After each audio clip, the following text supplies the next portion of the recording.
Happy campers and welcome to another Chatty Wednesdays with me. This week I got back out busking by the River Thames, not in my usual spot by the London Eye, but a little further down by the Tate Modern. At the moment they're not allowing buskers down by the South Bank and we're just waiting to get the green light from the South Bank Centre to go back there. So for the meantime, I'm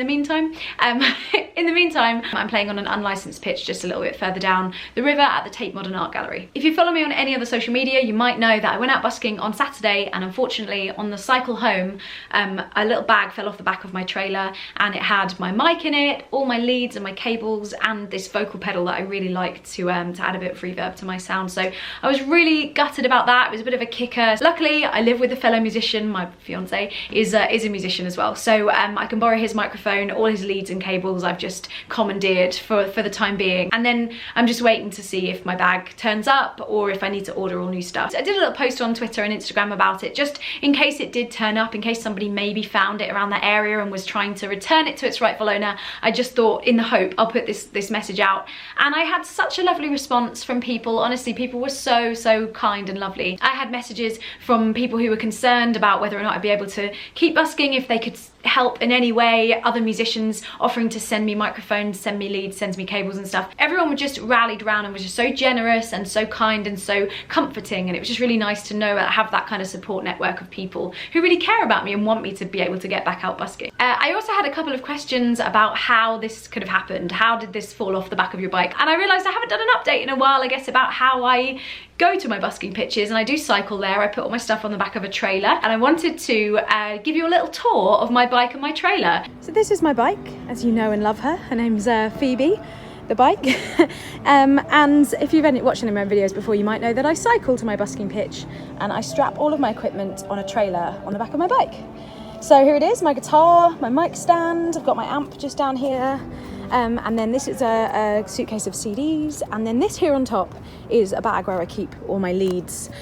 This is not the bag that was lost, by the way. This is just a makeup bag that I have repurposed for my leads because I lost them all. And I know some of you might be thinking that maybe it looks a bit precarious on the top there, and I must admit that when I was cycling on Saturday, I didn't strap the bungee cord through the handle like this. It's not something I often did, actually. It'd never fallen off before. I'd never had any issues with it, so I just didn't give it much thought, to be honest. I just put the bungees on, they're quite tight, and away I go. Back to me in the studio. I have a three-part theory of why this happened and why it's never happened before, but why it happened to happen now. Happened to happen?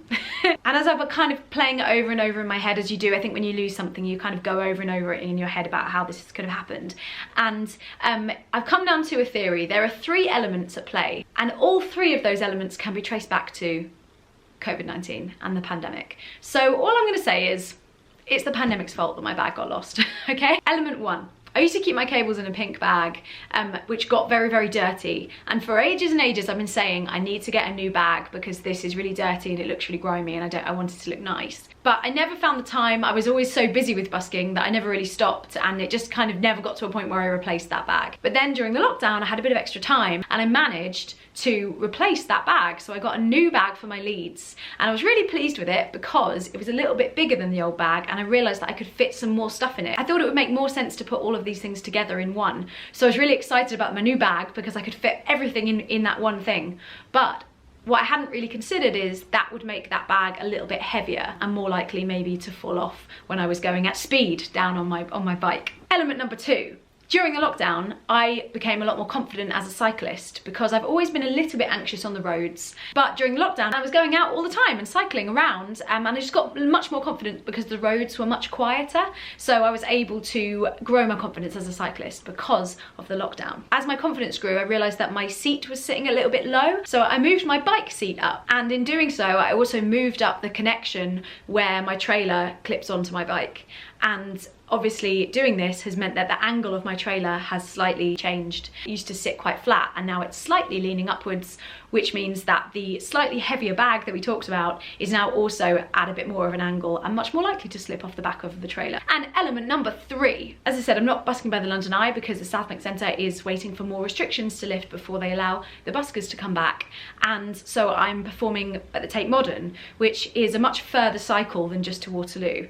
It's an extra sort of 10-15 minutes maybe cycling down the river. And because of that, I have to take a different route, which is a lot more bumpy and kind of yeah, kind of uneven roads. And I think I had always tied it onto the back of my bike with confidence because I knew that I wasn't going very far. But now that I'm going a bit further, oh, my battery died. Okay. So yeah, I think that my bungee cord technique was just not good enough for this slightly longer journey, and unfortunately, I've paid the price. But if you notice, if it hadn't been for a lockdown, I wouldn't have been playing at the Tate Modern. I'd been in my normal spot by the London Eye, and the longer journey would not have affected my bungee cord technique. So we can blame the pandemic for my new bag, because I wouldn't have found the time to get a new bag usually, the slightly longer route because I wasn't playing my normal spot because of the pandemic, and my improved cycling skills because of the quiet roads. Because it's nice to blame other things and not myself.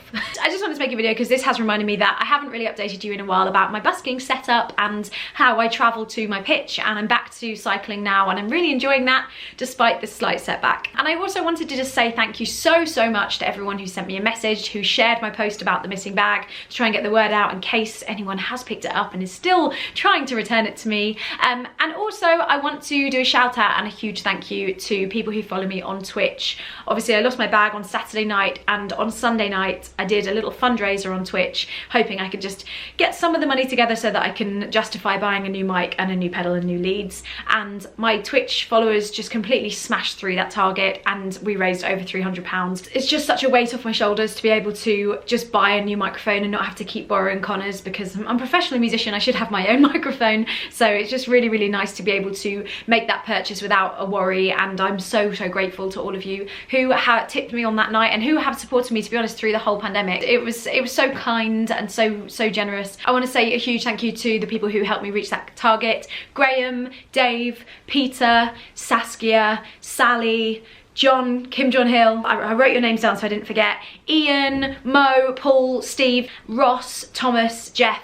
Thank you so much for all of your support and for tipping me on Sunday night to my little lost bag fund. Thank you for everything you do. As much as this isn't a good news story, because obviously in the end the bag has not been returned, I think the good news is there is human kindness out there, people who really want to help, and there are more of those than the one person who made off with my bag and didn't return it to me. You know, there's more people in the world that wanted to help and offered me microphones and sent me money towards my new microphone. So it's a good news story in the end, and I just feel so grateful to have all of your support and all of your kindness, and I'm just going to keep doing what I'm doing and putting out love and music into the world. So I hope you have a lovely week. I will see you again soon. Bye. Why it failed me on Saturday. Hello.